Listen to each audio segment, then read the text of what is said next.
अस्सलाम वालेकुम, नमस्कार, सत श्री अकाल दोस्तों। आप देख रहे हैं VRNews.in। सभी दर्शकों का VR न्यूज़ में स्वागत है। आज एक बार फिर आपकी खिदमत में हाजिर है मोहम्मद नईम शेख जी, जो कि एम पॉलिटिकल पार्टी के राष्ट्रीय अध्यक्ष है। आज हम बात करेंगे हीरा गोल्ड पार्ट 2 की, जिसमें तकरीबन 5,600 करोड़ का बताया जा रहा है, लेकिन जो हमारी जानकारी है इससे भी ज़्यादा का घपला हुआ है, लोगों को चूना लगाया गया है। ज़्यादा बात करने के लिए सीधा चलते हैं मोहम्मद नईम शेख जी के पास। खूब जमेगा रंग जब मिल बैठेंगे इंद्रानी मुखर्जी, नोवेरा शेख, रिया चक्रवर्ती, बाइकल्ला लेडीज़ जेल में।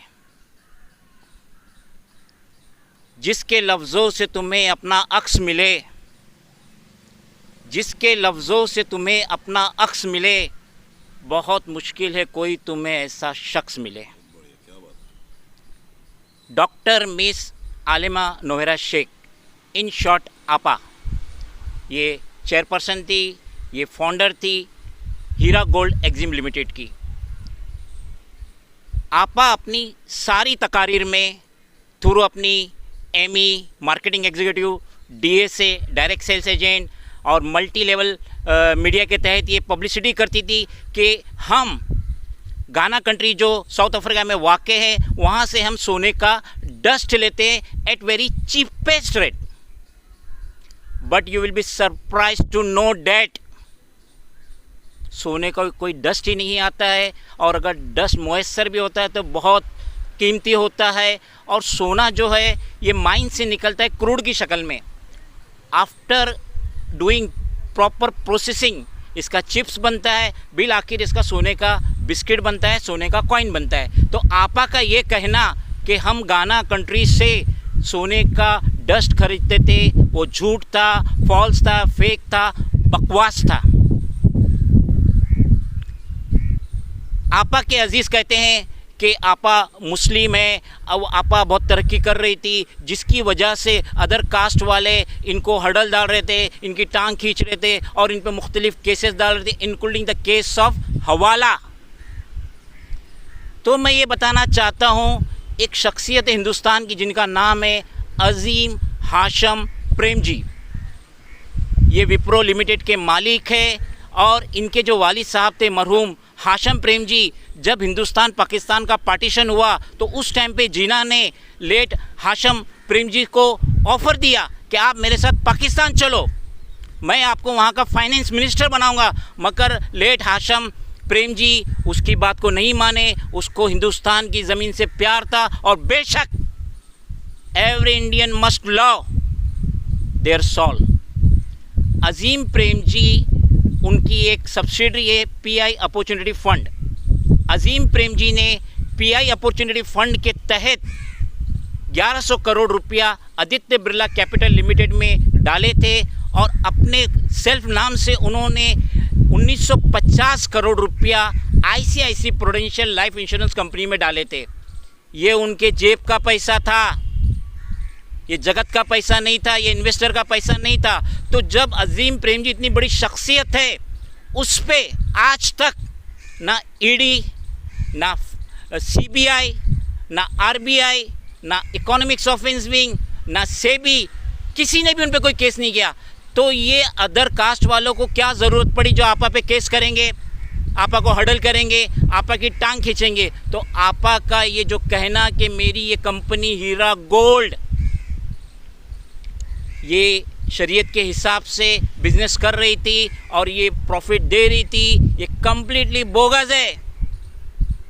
आपा एक डम्मी कंपनी चला रहे थे, फेक कंपनी चला रहे थे, और आपा की ये जो स्कीम थी ये पॉन्जी स्कीम थी, जो अब हर किसी को एक्सेप्ट करना पड़ेगा। मोहम्मद नईम शेख जी, एक सवाल यहाँ उठता है कि हीरा गोल्ड ग्रुप ने जो स्कीम चलाई थी उसका प्रोसीजर क्या है। दूसरा, जो नोवेरा शेख जी है इस वक्त जेल में है, लोगों के पेमेंट के बारे में वो क्या सोच रही होगी, और लोगों का इन्वेस्ट किया हुआ पैसा, इसको लेकर के कानूनी पहलू क्या है, आपकी क्या राय है? हीरा गोल्ड जो है मिनिमम 1 लाख रुपए का इन्वेस्टमेंट लेती थी ओनली फ्रॉम मुस्लिम्स। ऐसा कोई कानून नहीं है कि खाली मुस्लिम चाहिए और मिनिमम 1 लाख रुपया चाहिए। बॉम्बे स्टॉक एक्सचेंज में करीब 5,000 कंपनियां लिस्टिंग है और वहाँ पे आप बड़ी कंपनी या छोटी कंपनी एक शेयर्स खरीद सकते हैं। इवन उसकी प्राइस 1 रुपया रहेंगी, आप डीमेट अकाउंट के तहत एक शेयर्स भी खरीद सकते हैं। तो हीरा गोल्ड की ये scheme only Muslims, minimum 1 lakh रुपया, ये टोटली गलत था। और रही बात इन्वेस्टर की, इन्वेस्टर 1 लाख रुपया देते थे, उनको महाना 3300-3600 रुपया आता था, जो कि साल का 33 to 36% इंटरेस्ट होता था, प्रॉफिट होता था। तो ये इन्वेस्टर का पैसा जो उन्होंने लगाए वो तो उनको खुद 2.5 साल रिकवरी के लिए लगता था, जो टुकड़ों में आता था।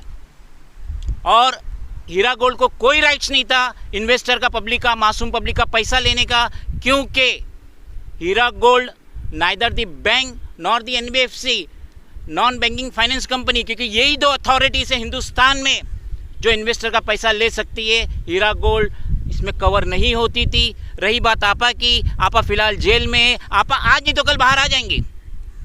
आपा ने किसी का मर्डर नहीं किया, आपा बाहर आ जाएंगी। आपा बाहर आके 6 महीने 1 साल तो आराम फरमाएंगी और कहेंगी मेरा डायबिटीज़ हाई हो गया है, मेरा ब्लड प्रेशर हाई हो गया है, मेरा हाइपरटेंशन बढ़ गया है। और इस दरमियान इन्वेस्टर अपना मुंह भी नहीं खोल पाएंगे और एंड ऑफ द डे आप फ्रंट में आके कहेंगी कि मैं उनका पैसे देने की, रिफंड की पोजीशन में नहीं हूँ।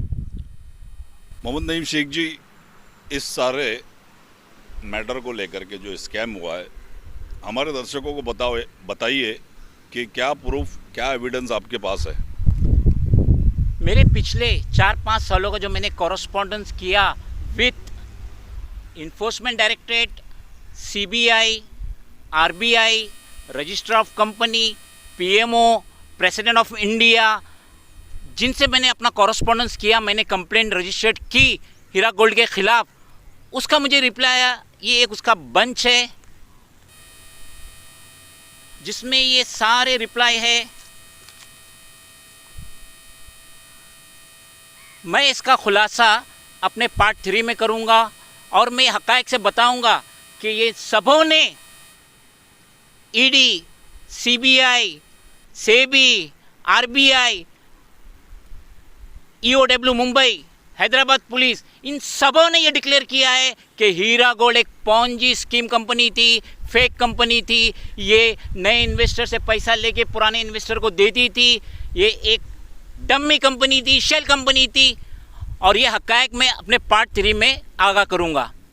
जाते जाते मरहूम हजरत जयपुरी साहब का एक नगमे के एक बोल बताते चलूँ कि ऐ मेरे दिल, मत कर किसी पे एतबार, हर कदम पे है धोखे हज़ार।